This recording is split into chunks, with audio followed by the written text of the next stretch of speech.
Salve! Eu nunca sei do que são espectadores de YouTube, né? Espectadores da Fórum, muito bem-vindos a mais um Fórum Debate. Hoje a gente vai falar sobre essa praga que assola, eu ia dizer o nosso país, mas não é o nosso país, assola o mundo, que são as fake news. E nesse momento de pandemia, a gente tem que combater ainda mais as fake news, porque é caso de vida ou morte, literalmente, né? Então, a gente já tem aí um presidente que é fã de fake news, né? E hoje estão aqui Maria do Rosário, deputada querida Maria do Rosário, e Renata Miele, que é jornalista e secretária-geral do Centro de Estudos de Mídia Alternativa Barão de Tararé. Muito bem-vindas, queridas, ao Fórum Debate. E queria começar com Maria do Rosário, que foi e ainda é, né, vítima de fake news inacreditáveis, assim. Deputada, como é que você tem feito para combater esse tipo de comunicação absurda, enviesada que eles usam contra nós? Oi, Clara, oi, Renata, oi para o povo aí do Barão de Tararé também, que eu sou fã também do trabalho de vocês e todo mundo da Fórum, Rovai, a turma toda. Obrigada, Clara, pelo convite. Olha, fake news é mentira, né? É espalhar mentiras, é espalhar como se fosse verdade.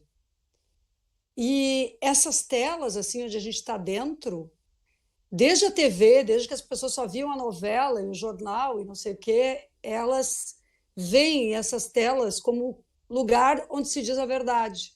Tem uma certa credibilidade nesse espaço que foi construído ao longo do tempo, desde que as pessoas ouviam só rádio. Parece que o que saía daquela caixa tinha um tom e uma legitimidade de verdade, porque afinal ninguém ia contar uma mentira em público. As pessoas partiam do pressuposto da boa-fé. Pois com a internet, sobretudo com a internet, eu acho que nós criamos um território muito aberto a coisas maravilhosas que a gente tem que fortalecer no âmbito da liberdade, de posicionamento, da possibilidade da gente estar aqui trocando ideias e ter gente nos vendo e nos ouvindo sem a mediação de um grande monopólio de mídia. Então, nós estamos aqui também rompendo barreiras graças a essa tecnologia e as coisas que foram inventadas e que têm que ser públicas, como direito humano, a comunicação, mas também nós sabemos que esse território, esse espaço virtual virou lugar, um território da mentira. O problema não está na ferramenta, né? Nem na ciência, mas em como determinados grupos e figuras utilizam isso. E no Brasil, sobretudo, o valor que essas pessoas foram constituindo e a forma industrial criminosa.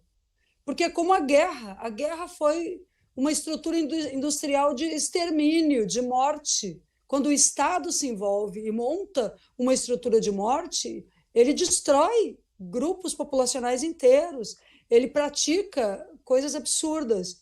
E eu estou convencida que os esquemas de fake news, como eles foram constituídos no Brasil, eles se transformaram numa estrutura industrial da mentira, uma estrutura até pós-industrial mesmo, uma estrutura onde não era mais um ou outro mentindo, mas uma forma de replicar esta mentira para parecer verdade e acabar com as pessoas e com posicionamentos políticos e alcançar seus objetivos.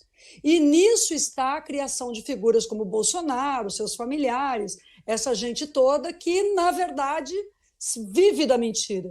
se constrói pela mentira, se constrói pela destruição da reputação das pessoas, do ódio às mulheres, do ódio às pessoas LGBTs, aos negros, a tudo que é horrível. Só que durante boa parte do tempo, os chamados democratas também não se importaram, porque era conosco, entendeu? Éramos nós, as feministas, as ditas que eram isso, que era aquilo, era puta, era isso, era... Então era o xingamento para cima de nós, podia. E isso extrapolou e se transformou em poder. Mas, de uma certa forma, eu concluo essa minha observação para vocês dizendo isso, sempre houve o Estado por trás disso. Porque figuras como Bolsonaro sempre estiveram ligadas ao poder, sempre tiveram estrutura de parlamento, de forças por dentro da estrutura militar, uma estrutura militar também, onde se vale para... como forma de ação para conseguir criar essa estrutura piramidal pela qual usam das mentiras, e se associaram internacionalmente ao que há de pior. Então, nós vivemos uma era do caos na informação. E talvez isso seja...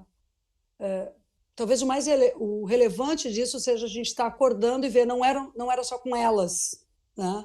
Era com a democracia, era com a liberdade, era com todo mundo, era com a humanidade, e agora é com a vida, quando eles estão mentindo descaradamente com uma epidemia, uma pandemia que pode levar milhões de pessoas à morte. Quem sabe agora esse povo acorde, talvez seja tarde, isso é triste dizer, para muitas coisas, mas a gente vai ter que fazer com que haja tempo para salvar vidas e para neutralizar essas figuras nefastas da política nacional. Não sei se eu falei o que... Não, é isso, gente. É debate, a gente vai afinando o tema aqui. E sabe o que eu acho muito doido? O termo fake news, ele é uma contradição em termos, né? Porque se é notícia, não deveria ser falsa, né? Esse termo, ele já é uma contradição em termos. Até tem uma jornalista americana, que é uma grande opositora do Trump, cujo nome me foge agora, que fala, porque foi o Trump que cunhou esse termo, né, das fake news. E aí começou essa coisa eles são a única fonte, eles conseguiram descredibilizar toda a imprensa e fazer com que só eles sejam chaves, né? Então, a Globo mente mesmo, mas assim, né? Todo mundo mente, tudo é fake news, e eles conseguiram colocar isso realmente na cabeça das pessoas, que ninguém sabe do que é aquilo, né? O mundo virou um grande sensacionalista, né? Tá muito difícil de ter credibilidade de novo com as pessoas, porque tudo eles instauraram, isso é fake news, virou parte do vocabulário, né, de pessoas que nunca tinham ouvido isso antes, e essa coisa do WhatsApp e tal. Tem uma pessoa aqui falando, a Beth, de Brasília, está dizendo que ela criou uma lista de transmissão para mandar mensagens reais para pessoas que ela sabe que acabam recebendo fake news.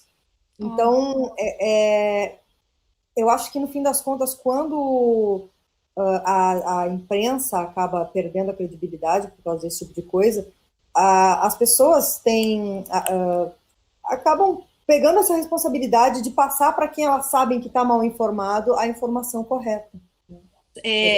Queria fazer um comentário, Clara. Primeiro, agradecer também aí o convite da Fórum, dizer que para mim é um prazer estar aqui conversando com vocês. Maria do Rosário, uma das deputadas que é ativista na luta pela democratização da comunicação, sempre parceira no Congresso Nacional, né, encampando nossas pautas lá. A Maria do Rosário falou uma palavra que para mim é muito importante, a gente tem trabalhado muito, quer dizer, um termo, né, que é o caos da informação, né? Se por um lado é verdade que todas essas tecnologias contribuíram para ampliar a liberdade de expressão, né? Elas contribuíram para que vozes historicamente silenciadas na arena pública de debate pudessem se expressar. Com o desenvolvimento da própria tecnologia e o surgimento das plataformas privadas dentro da internet, você passou a ter um turbilhão de vozes falando que eu gosto de usar a seguinte expressão que minha avó falava para mim: quando todo mundo fala, ninguém escuta, né? É o que a Clara falou. Então, quando todo mundo fala, ninguém escuta, e o que acontece é um caos informacional, né? É um mar de informação, um tsunami de informação, e as pessoas, elas, em função ao longo dos últimos anos, pela sua própria postura no debate, a mídia foi perdendo a sua credibilidade, né? Porque a mídia perdeu a credibilidade, ela tem responsabilidade nisso, né? Os grandes meios de comunicação construíram esse cenário onde eles são questionados porque eles deixaram o jornalismo de lado e passaram a fazer publicidade, eles passaram a fazer propaganda das ideias com as quais eles concordavam e do grande setor econômico da sociedade, né? As pessoas passaram a perceber isso. Não é à toa que a torta e a direita, né, digamos assim, da esquerda à direita, o pessoal fala que é Globo fora a Rede Globo. Agora virou um bordão que serve para todo mundo, né? Porque tem isso, eles são responsáveis. E quando você perde minimamente espaços de credibilidade, onde você pode checar a informação, diante desse mundo de conteúdos que está disponível, as pessoas não têm, elas perdem a referência. E esse é um ambiente muito propício para a proliferação da mentira, da desinformação, principalmente em países como o Brasil, que tem um baixo nível de leitura, né, onde as pessoas não leem jornal, porque também o fake news é uma pandemia internacional, né? Se a gente está vivendo, infelizmente, a pandemia do coronavírus, a gente tem a pandemia da mentira, da desinformação, que está aí percorrendo o mundo inteiro. Mas em países onde você tem um nível altíssimo de educação, onde você tem um hábito de leitura, isso tem impacto menor. Num país como o Brasil, isso é arrasador, assim como o vírus do coronavírus, né? Quer dizer, aonde você tem mais miséria, onde você tem menos leitura, menos nível educacional, essa desinformação campeia, né? E isso é o que nós estamos vivendo no Brasil, a falta de espaços de checagem. E eu acho que se soma a isso um debate muito importante, que a internet se modificou. Então, com o surgimento dessas plataformas, Facebook, Twitter, Google, é verdade que nós estamos aqui, como disse a Rosário, sem um grande monopólio para intermediar. Nós estamos podendo falar para as pessoas sem precisar do ok de um grande monopólio, mas nós estamos usando grandes monopólios aqui. É verdade. E que também tem seus mecanismos de distribuir esse conteúdo que nós estamos conversando aqui no fórum. Por relevância, por curtida. Não é todo mundo que está vendo, infelizmente, o que nós estamos conversando aqui, né? Isso chega para uma bolha, porque isso tem relação, isso é distribuído de acordo com os nossos hábitos de navegação na internet, conforme com o nosso tipo de relacionamento com outras pessoas na internet. Então, existe uma mediação, existe um intermediário, que também ele é mais perverso porque ele é opaco. É invisível. Ele é invisível. Nós não vemos, né? Então, nos grandes meios de comunicação, a gente via o intermediário. A gente sabia, eu costumo dizer assim, a gente conhecia as regras do jogo. A gente sabia como se dava a manipulação da informação. A gente sabia como a Rede Globo ia editar o Jornal Nacional de acordo com a linha política editorial da Rede Globo. Agora, a gente não sabe quais são as regras do jogo exatamente. Nós não sabemos como atuam os patrocínios, os algoritmos, as definições de alcance, de distribuição. Então, isso faz com que, e aí eu concluo, a desinformação também tenha um terreno propício. Porque um dos mecanismos que nós sabemos que opera nessas plataformas é o mecanismo do clique, da economia da atenção e da monetização. Então, acho que a Clara falou, né, nós vemos um grande sensacionalista. Claro, estudos semióticos, jornalísticos, de recepção, já dizem que aquelas manchetes, né, sensacionalistas sempre chamam a atenção, elas dão mais clique. Então, lembremos, Marisa Letícia foi vista em Roma. Quem sabia que aquilo era mentira? E quem. Todo mundo clicou ali para ver qual era o absurdo que estava sendo dito. Clicou quem discordava, quem ficou louco da vida com aquela baixaria, e clicou quem concordava. Aquilo deu muito dinheiro para as plataformas, né? Então, nós temos esse outro cenário. Então, a desinformação, que geralmente usa esses recursos, ela também ganha relevância porque ela monetiza. Então, são problemas de várias ordens, e que a gente precisa enfrentar, né? E acho que a crise do coronavírus só ampliou essa situação, e acho que ela trouxe um aspecto positivo.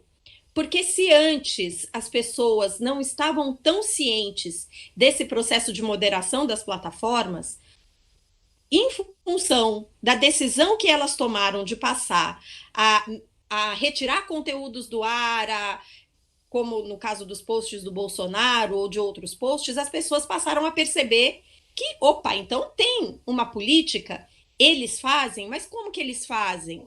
Então, isso passou a ter um pouco mais de relevância no debate. Eu acho que a gente precisa enfrentar essa discussão, que é muito importante.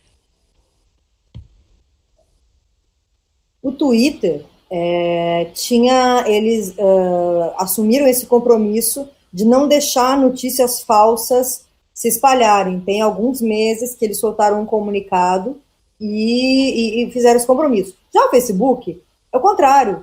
Eles também soltaram um comunicado dizendo: a gente não vai interferir em conteúdos políticos se eles forem pagos.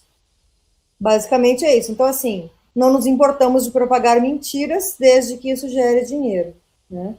E o Facebook é uma plataforma muito, muito perigosa mesmo, né? A gente vê, todo mundo sabe, ou todo mundo aqui pelo menos deve saber, do caso da Cambridge Analytica, né? Que eles têm acesso aos dados, ao perfil das pessoas e ao que aparece para as pessoas. Então, isso é muito sério, né? As pessoas, eu acho que não entenderam ainda a importância da privacidade dos dados online, porque as pessoas têm uma ideia assim: se eu não estou fazendo nada de errado, não tem problema, né? Mas tem, né? Claro. Não estou. Primeiro, não, o que é errado, né? Quem é que estabelece o que é errado? Então é muito complicado. As pessoas deveriam. Privacidade não é segredo, né? Privacidade não é segredo, é exatamente isso. A gente precisa... Talvez nisso exista, nesse ataque à privacidade, exista um dos maiores ataques aos direitos individuais e a garantias individuais que ocorre pelas redes. Porque, até pelo que a Renata trouxe na sua reflexão, se eles têm acesso ao perfil e como as pessoas se movem nas redes, daqui a pouco, essa live produzida pela Clara Verbuck vai estar ocupada por bolsomínios e tipos semelhantes, justamente para produzir um ataque, né, ao que nós estamos dizendo, ao que, como feministas, nós estamos dizendo, ou ao posicionamento político que nós representamos, ou a contestação que nós simbolizamos a figura do sujeito sentado na cadeira de presidente, exercendo todas as iniciativas contra o Brasil e não a presidência da República, com a dignidade que se exige de qualquer pessoa que chegue a esse lugar. Ou seja, as fake news, elas fazem parte, pelo menos no Brasil, eu não sei como é que isso é no mundo, Renata, é claro, mas pelo menos no Brasil, elas são a estratégia da direita e da extrema-direita, foram e são a estratégia, foram para chegar ao poder, para galgar mais espaços, uma estratégia associada também ao fundamentalismo religioso, na TV aberta, em vários lugares, no uso da comunicação, e a propagação de mentiras e o fundamentalismo. E aí, quando a Renata disse que isso é uma população que não lê, uma população...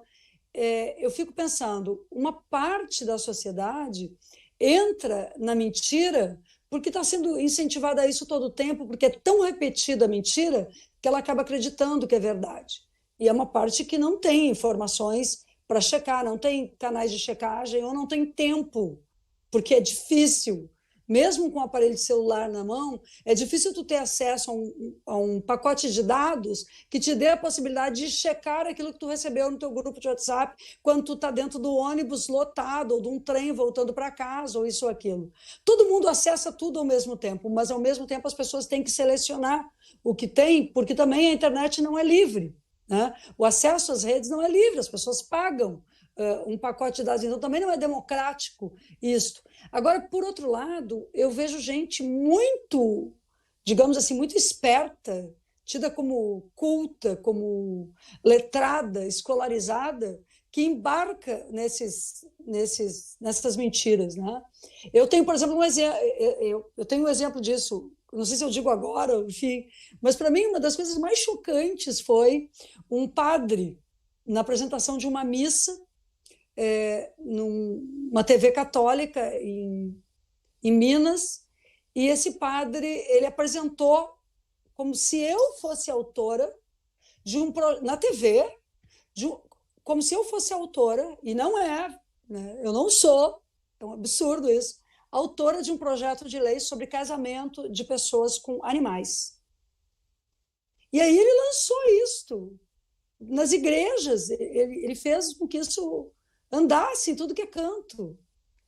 E é um negócio assim que me causou uma estranheza imensa, até porque se vocês olharem aqui ao redor, eu sou uma pessoa de todas as religiosidades e tal, minha formação, não apenas o nome, mas a formação da minha casa, de família, não sei o que, uma formação católica, mas eu sou uma pessoa que converso com todas as religiosidades com o maior respeito, ajudei a coordenar e a formar um comitê de diálogo interreligioso em respeito à diversidade religiosa no Brasil.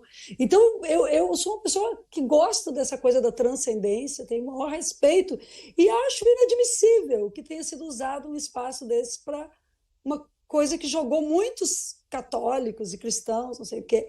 E isto tudo é uma das mentiras, uma das invenções, porque se vocês olharem o rol de absurdos que eles apresentam, como de autoria do Jean Willis, ou de minha autoria para o Brasil, que não existem, são projetos que não existem, que jamais existiram, é uma coisa que pesa ter que dizer que tu não foi buscar na cadeia aquela menina que matou a mãe e o pai, sabe? Tu não foi, eu não fui. Mas tem pessoas que acreditam piamente que eu fui no Dia das Mães buscar a pessoa porque achei que ela tinha que estar nas ruas. Gente, então são mentiras muito perversas, mas que têm um objetivo: te desumaniza, te ataca, entendeu? E aí as pessoas que acreditam nisso, porque já estão propensas a acreditar, não te escutam mais dizer sobre os direitos das mulheres, sobre o que acontece no país, sobre a situação da economia, da saúde, da educação. Elas não te escutam mais, porque tu és a pessoa que foi escolhida para ser odiada. E isso é muito difícil de viver com isso também. Mas a gente segue fazendo o nosso trabalho e muitas vezes não lendo os comentários, né, claro. A gente às vezes não pode ler os comentários, porque tu for ler os comentários, tu não vai ter condições de sair no outro dia e fazer o teu trabalho. Então também é um período em que quem está na vida pública e é alvo tem que escolher seu rumo, saber o que está aí para fazer e fazer.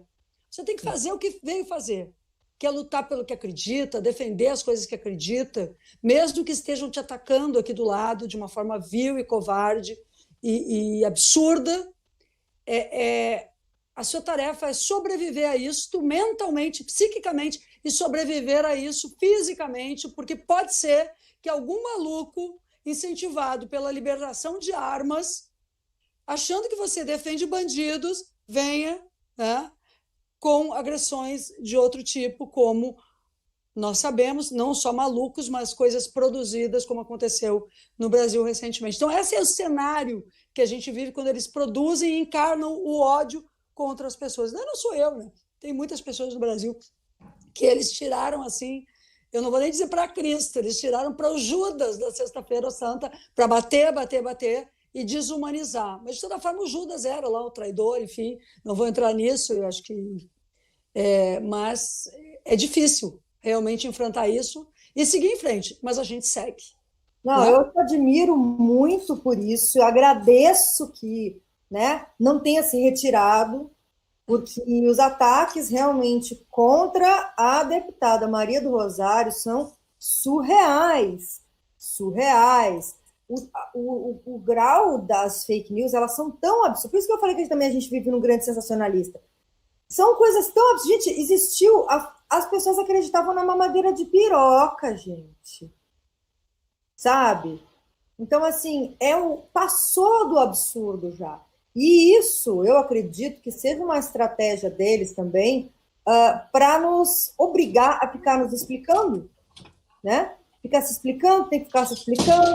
Não, não é isso, mas não aconteceu. E aí é isso que acontece. A gente, em vez de estar lutando pelas pautas que a gente acredita e que são necessárias, a gente tem que ficar desmentindo o absurdo porque as pessoas acreditam, né? Então, eles conseguiram. O que eles fizeram com o Jean também foi absurdo, né? Inclusive, eu sempre agradeço demais, Jean. Obrigada por aquele cuspe. Aquele cuspe representou muita Eu fui defender, dizendo que aquilo foi uma reação. Mas até hoje estou passando. Não, imagina. Porque assim, é difícil aguentar mesmo, né?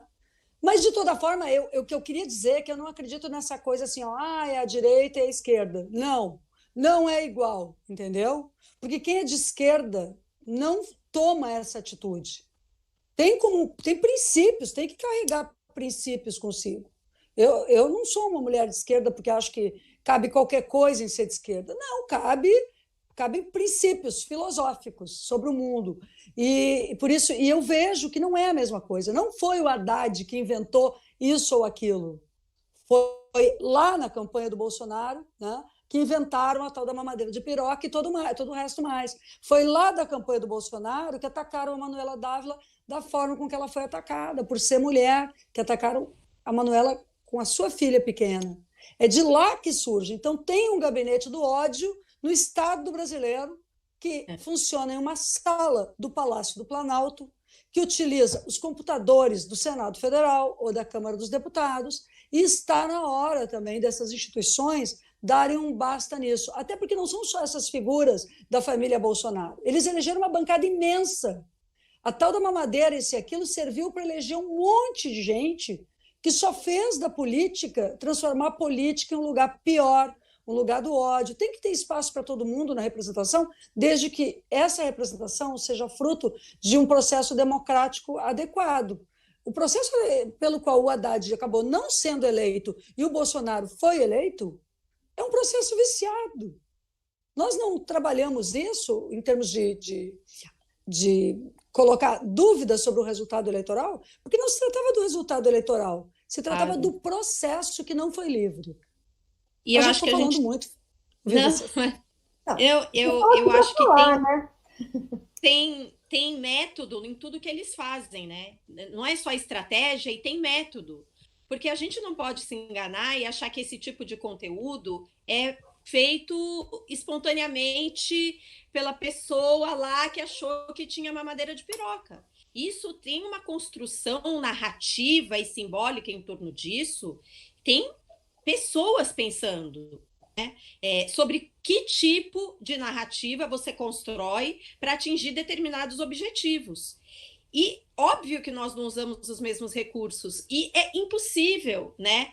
Para você gerar medo, e a tática que a direita usa, tem vários autores, eu estou lendo agora um livro muito interessante de um escritor, de um neurocientista das ciências cognitivas norte-americano, que chama George Lakoff, e ele fala da mente da política, né? Então, a direita, ele analisa isso como a direita usa do medo, das emoções, para atingir seus objetivos narrativos. A mamadeira de piroca é isso. Você criar uma imagem da mamadeira de piroca é uma coisa. Desconstruir a ideia da mamadeira de piroca, você precisa de um texto. Não tem uma outra imagem que desfaz a mamadeira de piroca, né? Então, assim, é muito complexo.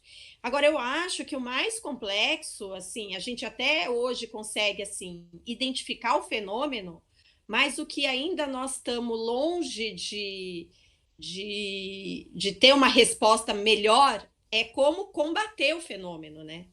Então, a gente consegue entender como funciona a fake news, a gente sabe que tem uma indústria por detrás disso, tem um gabinete do ódio, a gente sabe como circula, a gente sabe por que monetiza, mas como combater isso?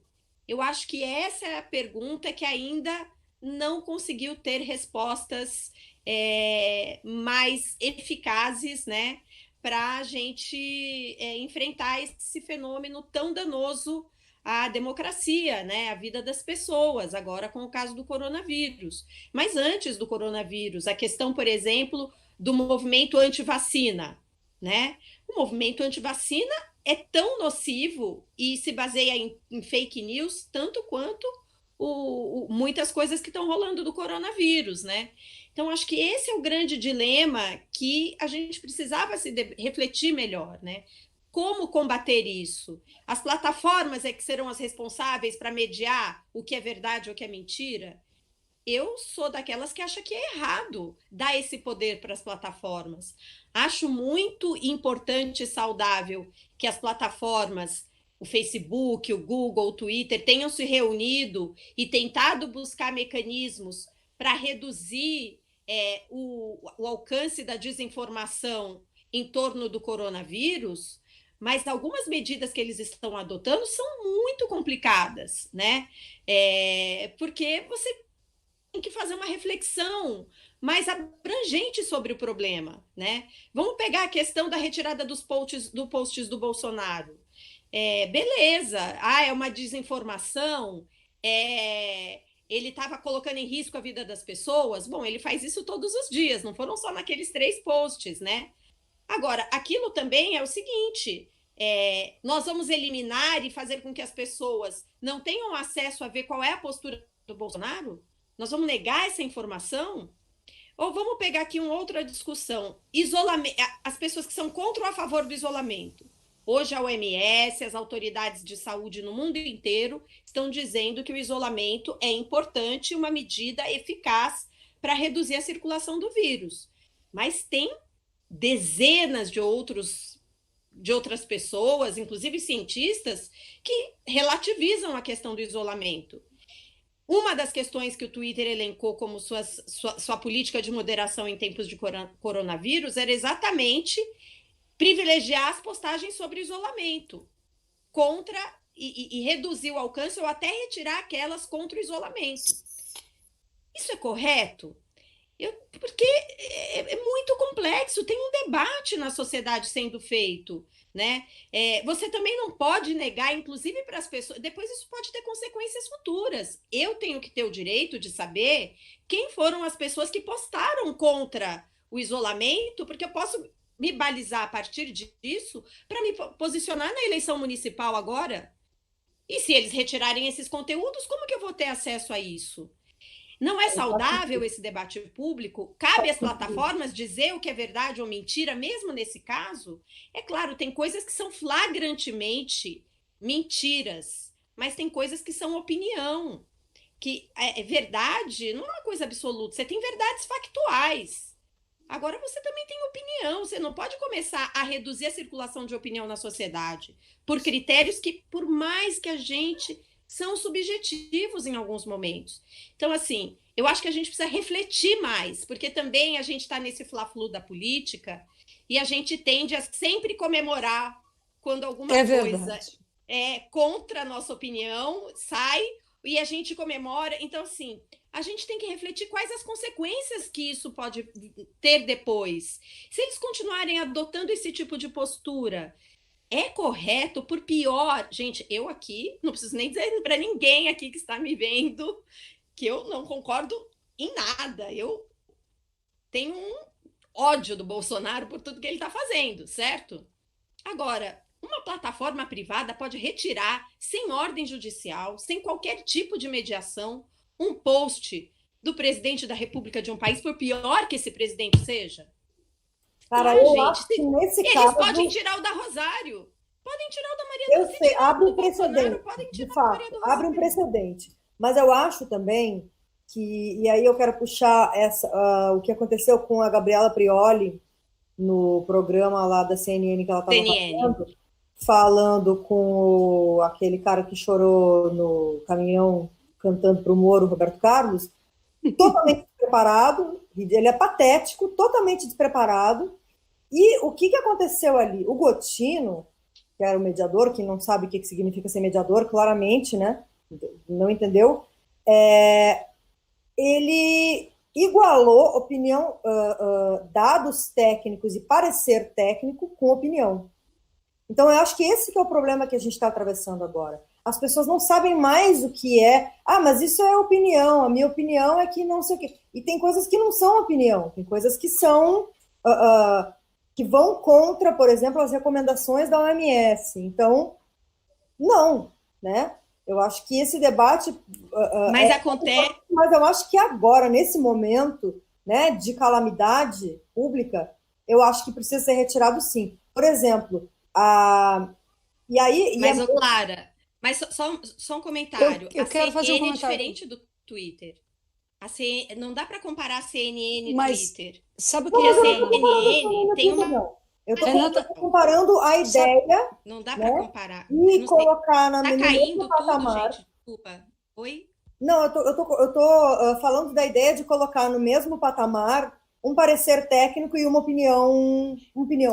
Mas eu considero isso que você está dizendo. Eu só queria dizer para a Renata que eu acho que tem um problema aqui, tem uma questão originária.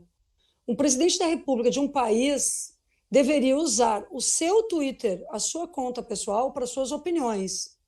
E um Twitter de oficial, e redes oficiais, para posicionamentos de Estado. É claro que às vezes isso poderia até se misturar, mas é que no Brasil, eu não sei como o Trump lida com isso, mas no Brasil acaba que tudo é familiar. A política virou uma estrutura de família, de grupo, de casta, de clã, e não mais uma política pública. Até nas coletivas, só entra o jornalista que é aceito pelo staff, não mais livres as coletivas. Eu até entrei com um projeto de lei sobre isso, eu acho que vai ser votado só depois que esse cara cair fora mesmo. Só depois que a gente conseguir que ele caia fora, porque enquanto ele estiver lá, ele vai continuar praticando o pior com os jornalistas e as jornalistas, como ele já mostrou. Mas as redes estão muito misturadas. Então, o Brasil, a função pública, ela exige também uma certa solenidade, uma organização, uma estrutura em que o Estado se posiciona. Como tu não tem isso... Não, eu concordo totalmente. Mas é o Twitter que vai decidir isso? Essa é a questão. Acho complicado. Sem ação judicial, eu também acho. A questão, não. Eu concordo totalmente com você. Né? Inclusive, eu acho que como é que chama? O Supremo Tribunal Federal, a Justiça Brasileira, já tinha que, muito antes da crise do coronavírus, ter imposto aí limites para que o que é dito nas redes oficiais do Estado separar, né? O que é o perfil individual e pessoal dele, privado, e o que é perfil público. Isso caberia já uma ação da Justiça para que ele organizasse as coisas, porque, de fato, isso aí virou uma terra de ninguém. Agora, não cabe ao Twitter fazer isso. Não cabe mesmo. O Twitter poderia ter posto o Twitter podia pôr, por exemplo, um carimbo, uma notificação ali, olha, conteúdo com desinformação, conteúdo em desacordo com as regras da OMS, né? Por exemplo, no caso. Agora, deletar o conteúdo, se ele deleta o dele, vai deletar o meu, vai deletar o seu, vai deletar o de todo mundo. Eu entendo que você está falando de abrir o precedente, mas eu também entendo que, nesse momento, nesse estado de calamidade, espalhar esse tipo de informação num canal oficial de um chefe de Estado é gravíssimo. É gravíssimo e eu sou contra, mas ele está propagando uma desinformação ali que não tem condição. Né? Mas tu não achas? E assim, mas ele fez em cadeia de rádio e televisão. Eles não apagaram porque é o Bolsonaro, eles apagaram porque violava as regras da plataforma. Bom, aí o Twitter, na verdade, para o Twitter, então, o Twitter não apagou, por exemplo, porque ele tem um grande número de seguidores e a influência dele pode ser muito grande sobre essa desinformação. O Twitter está apagando de todo mundo que está colocando isso? Então, eu o longe Twitter... de defender o Bolsonaro, né? Mas não, eu vou dizer então, eu também não estou defendendo o Bolsonaro. Eu estou não, mas nem tentando eu. trazer... A gente está pensando sobre liberdade. Não, mas quem qual é Qual é o o tamanho da limite? liberdade? Quem Qual é o limite da viola plataforma, né? O que a plataforma pode fazer, Sim. né? Porque não cabe a ela fazer a mediação, e cada vez mais, eu entendo no caso do coronavírus, eu não estou discordando totalmente, assim, eu acho que foi, e disse assim, acho que foi importante as plataformas terem adotado medidas, procedimentos, né? E isso é interessante porque fez com que as pessoas percebessem que elas moderam sim. Eu tenho desacordo com o tipo de medidas que elas estão fazendo. Por exemplo, eu acho que elas não deveriam apagar o conteúdo. Eu acho que elas deveriam Mas assim, ó, classificar. neste Elas caso, podem dizer agora, apagar. Renata, A gente talvez... tem uma lei no Brasil que chama... Mas se viola, é uma plataforma privada, né? Se viola as regras de uso da plataforma, eles podem apagar. Eles fazem isso com outras pessoas. Já fizeram isso comigo. Isso eu acho, porque veja, quando, por exemplo, diante dos ataques de todo tipo, que podem prejudicar uma pessoa, tu tens já uma jurisprudência que define que há decisões judiciais que definem que uma pessoa é obrigada a retirar uma determinada postagem. O que ocorre é que mesmo que isso que a gente entre judicialmente contra uma mentira para tirar do ar, ela é tão rapidamente se espalha que depois tu não pega, tu não consegue. Agora, pensa bem, quantas pessoas são prejudicadas por uma postagem como essa feita por ele? Então, neste caso, talvez a plataforma não estará, Renata, neste caso, cumprindo a sua responsabilidade social e pública fazendo isto? É uma pergunta. Não sei, eu tô refletindo também, porque eu acho assim, a reflexão, ela vai para além dos posts específicos, né? Eu acho que ela pode, desde que esteja muito transparente, né?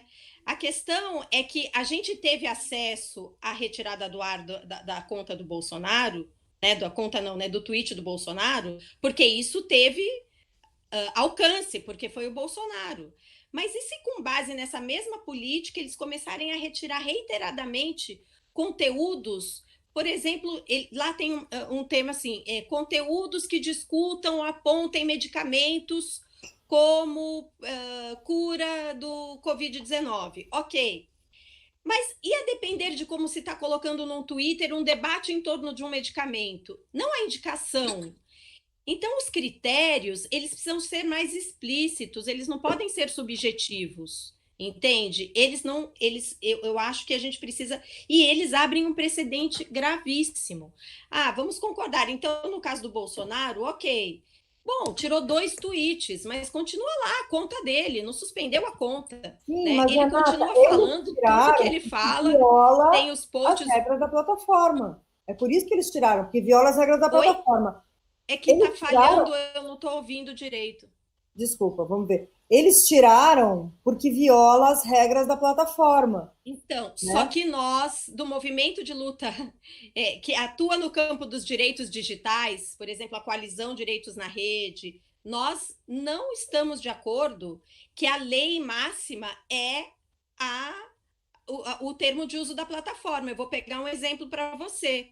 Ainda no governo Dilma, o Ministério da Cultura postou uma foto de uma índia botocuda, que é uma foto histórica do Brasil, e o Facebook retirou a foto do ar porque dizia que violava os termos de uso da plataforma. E isso não é justificável, porque você tem uma cultura nacional, você tem uma legislação nacional, então tem todo um debate que a gente precisa... Então, são plataformas privadas, a gente tem que concordar com os termos de uso. Mas, por outro lado, ela tem um alcance tão grande que ela tem que prestar um serviço público e precisa estar em sintonia com o interesse da coletividade. Então, em determinados momentos é porque é importante para a coletividade. Então, a minha reflexão é que eu acho que a gente não pode ser automático em simplesmente achar natural que essas plataformas passem a ser elas as definidoras daquilo que vai ou não circular de informação. Existem outros mecanismos, inclusive, para você identificar que aquele conteúdo é danoso, né? Não simplesmente retirar, você pode dar outras informações junto com esse conteúdo. O Porque você Malcolm Boni elimina. está falando aqui que hoje, num post da Regina Duarte, fizeram isso que você sugeriu.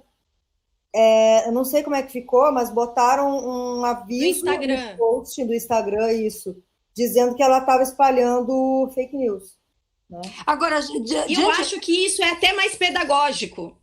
É até mais pedagógico. Renata, eu não estou nem contestando essa sua reflexão, porque eu acho que nessa matéria, nós temos muito o que pensar, porque nós estamos do lado do quê? Da liberdade, sem dúvida, e essa liberdade, no entanto, ela carrega uma qualidade, né?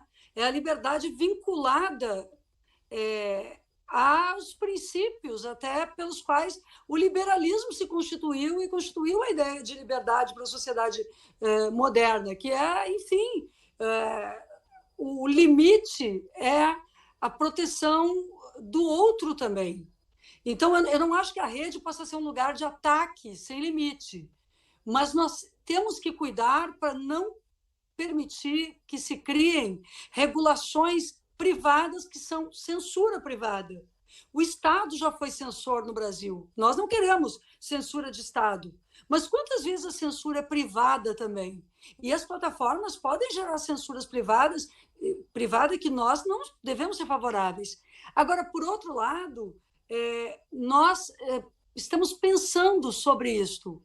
Enquanto do lado de lá, e aí eu acho que essa polarização no Brasil, ela emburrece o país.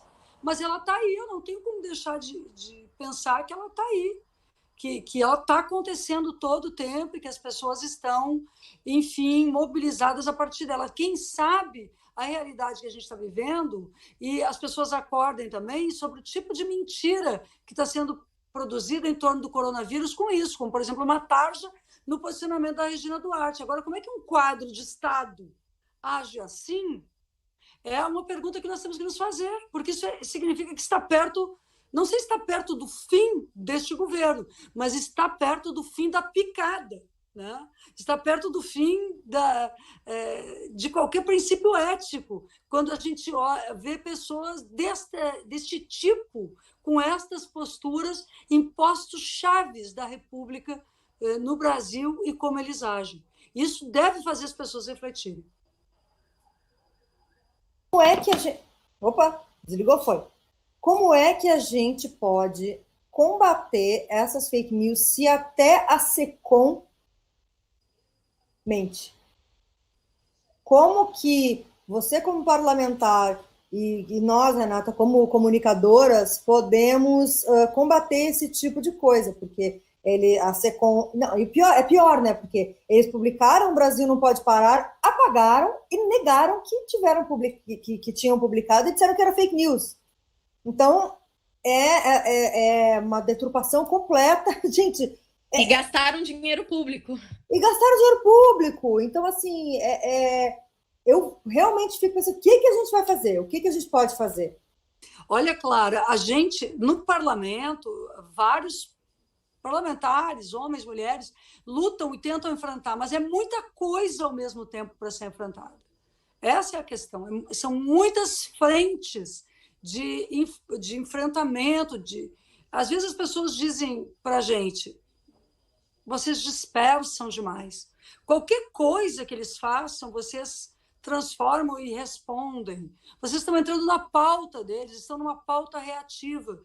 E eu fico pensando, bom, mas nós estamos tentando cumprir nosso papel, porque todas as pautas absurdas e as posturas absurdas precisam ser combatidas para a gente criar na sociedade brasileira uma contracultura a essa cultura de uso do poder e do Estado voltada à mentira, à desinformação e ao que é pior para a população, com autoritarismo exacerbado, enfim, sem limite. O que falta, do meu ponto de vista, não é que nós lutemos individualmente, ou onde quer que estejamos, vocês como comunicadoras, ou as pessoas que estão no parlamento, ou educadores, educadoras. Essa luta e essas causas existem, e as pessoas se reúnem, inclusive como grupos, e fazem parte dessas causas, enfrentam isso. O problema são as instituições. Eu me pergunto o que faz o Ministério Público Federal, o que faz o Supremo Tribunal Federal, o que faz o Congresso Nacional, a Câmara dos Deputados, o Senado Federal, o que fazem estas instituições que, sob o mesmo manto de uma Constituição que está em vigor, pelo menos formalmente, apesar de atacada todos os dias, essas instituições e esses homens e mulheres, principalmente homens, mas também algumas mulheres, que respondem por essas instituições, deveriam estar pautando estas instituições e enfrentando esse conjunto de absurdos que está no governo federal hoje, no Poder Executivo. Quando o Alexandre Moraes hoje dá 48 horas para o governo se explicar, né? E ele é ministro do Supremo, eu acho que ele está, sobre a questão do coronavírus, ele está tomando uma atitude. Ele é um ministro Supremo. Ontem, quando o Rodrigo Maia falou sobre o governo mentiu, ele disse isso no plenário, o governo mentiu quando disse que precisa de uma emenda constitucional. O governo tem todos os instrumentos para pagar imediatamente os R$600 para duas pessoas da mesma família, os 1.200 para a mãe, para a mulher, chefe de família, enfim, famílias monoparentais. Quando ele disse isso como presidente de um poder, isso tem um peso que é diferenciado e ele está exercendo o que é o seu papel, mas é muito incipiente, é muito pequeno o que os poderes fazem para manter a Constituição. Os poderes passaram pano para o Bolsonaro para garantir a aprovação da reforma da Previdência, a reforma trabalhista, e estava tudo bem quando os banqueiros estavam ganhando muito. E os banqueiros continuam ganhando muito.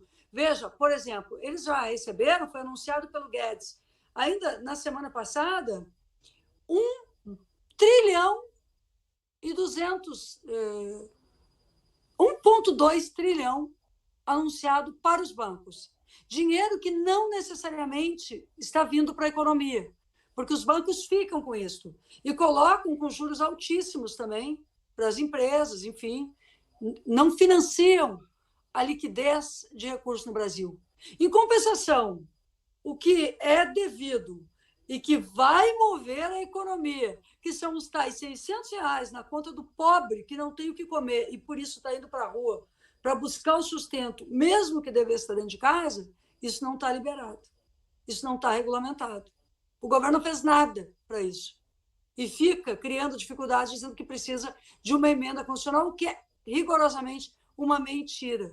Então, as opções políticas que esse governo fez eram muito coerentes com o que defendia o parlamento, a maioria, o que defendia o Supremo. Então, estava tudo bem. Agora, eu acho que os líderes desses poderes estão vendo que não ficou tudo bem. Porque essa pandemia começou na China, teve tempo até ela dar a volta ao mundo, ela passou de uma forma devastadora pela Itália, mas esse sujeito aqui, no comando, decidiu fazer uma guerra contra o Congresso Nacional, ir para a rua defendendo o fechamento do Congresso, ao invés de ir para onde deveria trabalhar para preparar o país para receber de forma melhor, equipada e preparada a pandemia. Então, acho que agora há poderes acordando, mas eles não sabem o que fazer com o Bolsonaro. Não estão sabendo ainda o que fazer com ele. Talvez alguns já queiram que ele bata continência, seja para a bandeira americana, como fez, ou aqui no Brasil, mas saia do ar, que é isso que gostaria, que ele saísse do poder. Mas o que fazer com ele? O processo de impeachment é demorado? Como é que nós vamos fazer isso agora? Nós temos que gritar fora, mas esse fora se materializa como? Esse também é um debate que a gente tem que fazer. Eu aproveito para dizer essas coisas aqui para vocês, através dessa live da Clara Verbuck. Gente, e fora como, né? E fora como e fora quem que vem se ele sair. Né? Isso que é muito grave também para se pensar. Fora Bolsonaro. Outro dia me peguei pensando que até o Mourão seria melhor nessa crise, pelo menos na crise do coronavírus, né? Mas é uma coisa que chega a doer no coração pensar isso, mas é porque esse homem realmente delira, né? Esse homem, os filhos dele. Delira, fora da realidade, não tem como. Agora, assim, ó, o Mourão ontem, ele foi lá bater palmo para a ditadura de novo, gente, sabe? Então, também, isso aí é dose para mamute, porque aí sim, né, Renata? Aí a gente não está nem falando aqui, nem lá, nem em lugar nenhum, porque aí não tem nada, né? E sem liberdade, a gente não vai ter nem a boca para colocar no trombone, porque vão tentar nos amordaçar. E eu acho que isso também isso é inaceitável, sem dúvida. Hoje, aliás, é 1º de abril, né? Não sei se a Clara escolheu essa data para fazer uma live sobre fake news, mas é também para a gente falar da pior mentira de todos os tempos, né? Que é essa história da ditadura de 64, de como eles continuam contando essa Sim. A mentira revolução, geração após geração. Né? Ontem a gente fez uma live com a Hildegard Angel e com a Eleonora Menicucci, falando sobre esse período. Foi muito emocionante, assim. Bom, duas mulheres incríveis, né? Incrível. Eleonora que assinou a minha ficha de filiação. É uma honra, ela é maravilhosa, ela é uma das mulheres mais fantásticas, né? Renata, o que a gente faz, Renata? Desculpa. Não sei. Que pergunta fácil, né? A pergunta do milhão. Mas eu acho que tem algumas coisas que a gente já podia ter começado a fazer, né? Que é, primeiro, a gente... E nós temos inteligência, não inteligência individual, mas institucional, né? Para fazer isso, que é aquela velha história. É seguir o dinheiro. Porque se a gente está dizendo que essas desinformações, essas fake news, essa mentira é uma indústria da mentira, né? Se tem um gabinete do ódio, tem quem patrocina isso. E é preciso criar mecanismos de penalizar, de criminalizar as pessoas que estão investindo dinheiro para interferir na democracia, para ameaçar a vida das pessoas, para promover discurso do ódio. Então, nós temos que ir atrás do dinheiro, porque não é criando leis que vão penalizar quem distribui, quem compartilha fake news, né? O porteiro, sei lá, a secretária, o bancário, o trabalhador, a trabalhadora, o estudante, não é penalizando essas pessoas que nós vamos reduzir as fake news. Nós temos que ir atrás de quem produz, e essa produção é industrial. E se ela é industrial, tem uma montanha de dinheiro que está circulando para alimentar essa indústria. Então, a gente tem os mecanismos para ir atrás disso. Eu acho que a segunda coisa, que é inevitável, né, que demora, não vai ser uma resposta imediata, né? Mas nós precisamos, enquanto sociedade, nos formarmos para estarmos conectados no ambiente digital, né? Nos formarmos no sentido mais amplo, não é apenas aquela visão de que é preciso ter uma disciplina na escola sobre análise crítica da mídia. Não é só isso, né? Não é só educomunicação. Tem alguns comentários aqui no chat, tem umas pessoas causando aqui. Né? Então, você precisa formar as pessoas para isso, que envolve umas... Oi? Não. Eu achei que você tinha parado de falar, mas é porque travou. Eu achei que você tinha acabado, mas é porque travou.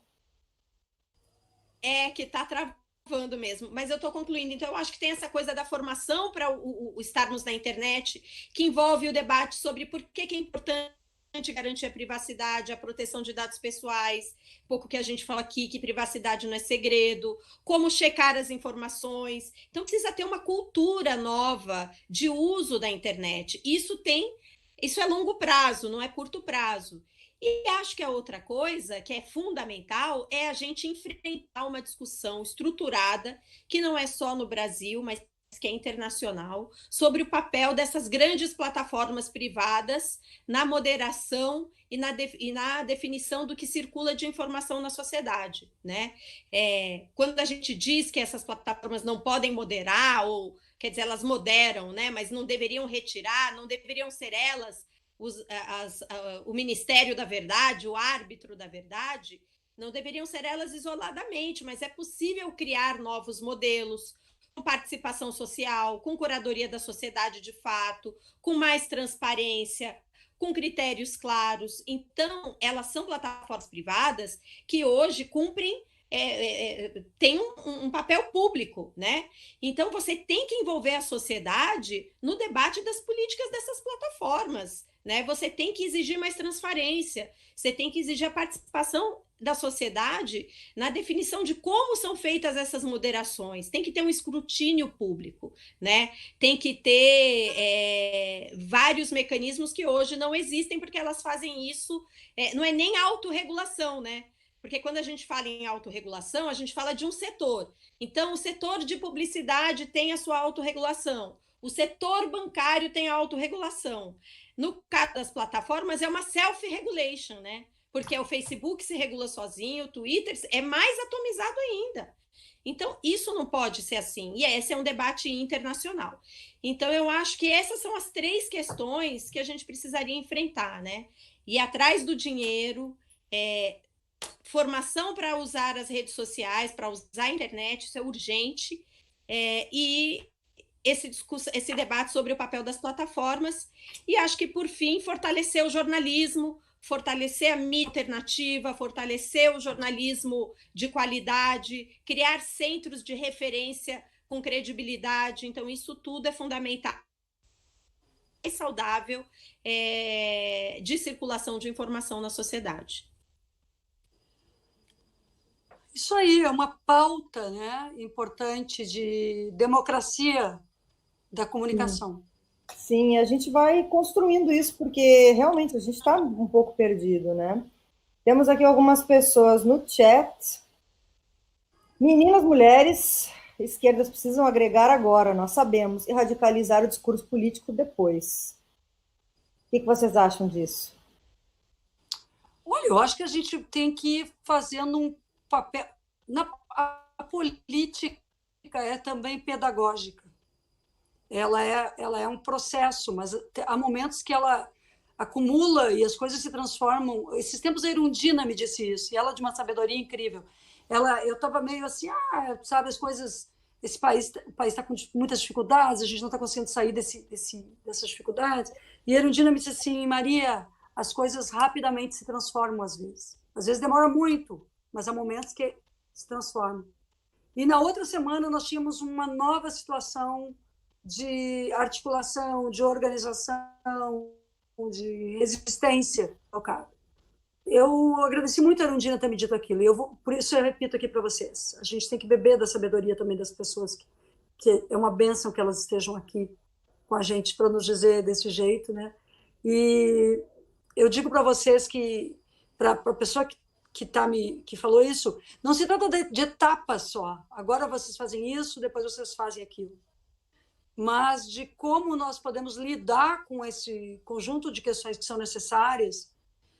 A postura, por exemplo, diante das eleições municipais que vem vindo aí, a capacidade de unidade em torno delas, dos setores progressistas, mas a capacidade de transcender também isso, não só para o processo eleitoral, de ver como é que a gente está aqui fazendo uma ação política que a gente nem falou, partido A, B ou C, mas poderíamos falar do PT, do PCdoB, do PSOL, do PCB, de partidos que têm representação parlamentar ou não têm, do PDT, poderíamos estar falando, porque também a demonização da política afastou as pessoas da política. Nós temos que recuperar a política como esfera pública, como participação, e os partidos como parte disso.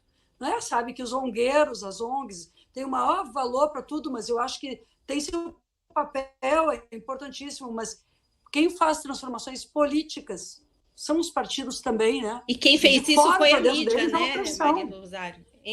Claro. E quem contribuiu para essa demonização da política foi a mídia, né? Então a gente volta a esse debate que assim, a gente fala, eles perderam a credibilidade, eles fizeram por valer isso, né? Sim, tem a internet também não vai, desculpa, mas a internet também não vai ocupar o lugar todo. Vão existir múltiplos fóruns. Então, eu não sei se eu entendi a questão colocada pela pessoa, mas eu acho assim que a gente, sim, nós estamos preocupados em criar uma ampla unidade, posicionada, programática, capaz de lutar, mas, ao mesmo tempo, de manter as identidades, porque as organizações elas são diferentes, elas têm formas de ver o mundo diferentes, e essa pluralidade é importante para a gente existir, essa pluralidade no mundo que quer que todo mundo seja muito homogêneo. É importante, sabe, deixar as pessoas serem, os grupos serem diferentes. Isso é riqueza na ação política também. Tem uma outra questão que foi colocada pelo Luiz Fernando. Estou aqui já viajando na filosofia. Não, tudo bem. A gente já vai para o encerramento, eu só vou ler alguns comentários aqui. É porque entraram umas pessoas para tumultuar, aqueles bolsominions que entram sempre, mandam mensagem. Oi, galera, tudo bom? Vão embora. Muito amor, não consegue ficar longe. Eles não conseguem se libertar, né? Eles vêm e ficam colados. Bom, o Luiz Fernando estava falando que existe também um problema de acesso à informação de qualidade que acaba criando espaço para a difusão das fake news. E os jornais estão todos com paywall, né? Nesse momento, seria correto, né, da parte dos jornais, ao meu ver, abrir essas notícias, pelo menos a respeito do coronavírus, né? Eles abriram algumas, né? Alguns jornais abriram algumas notícias bem restritas sobre o coronavírus, mas muito menos do que deveriam, né? Algumas fizeram mais pouco. Sim. Então, gente, vamos encerrar. O que mais que tem aqui? Deixa eu ver se tem mais alguma. É fundamental que todas as esferas cobrem o tempo todo que as instituições façam seus papéis. O PGR, por exemplo, está sendo uma vergonha e está sendo pouquíssimo cobrado, inclusive pela mídia. Pode deixar que a gente vai cobrar. Tenho certeza que Maria do Rosário está lá cobrando. Tenho certeza que os parlamentares de esquerda estão nessa luta aí. Muito obrigada, mulheres. Eu que agradeço. Desculpem, eu fiquei olhando para baixo, até vou mostrar. Muito obrigada a vocês, para a Clara e para a Renata, que enquanto a gente estava aqui, eu estou me inscrevendo para a sessão de amanhã, porque agora isso aqui é o plenário. Eu dei o nome aqui para o meu cantinho de plenário, Florestan Fernandes. Vou botar até uma placa, né? Porque eu fiz um lugar aqui na sacada de casa, mas vai dar tudo certo e a gente está lutando e paga logo, Bolsonaro. Paga logo. Paga logo. Abração. Abração, Clara. Hashtag paga logo, Bolsonaro. Isso aí. Tchau, gente. Tchau, gente. Obrigada, prazer estar com vocês aqui. Obrigada, Maria do Rosário. Prazer recebê-las. Voltam sempre. Tchau. Obrigada, Clara. Obrigada, tchau, gente. Tchau, Clara. Tchau, Rosário. Tchau.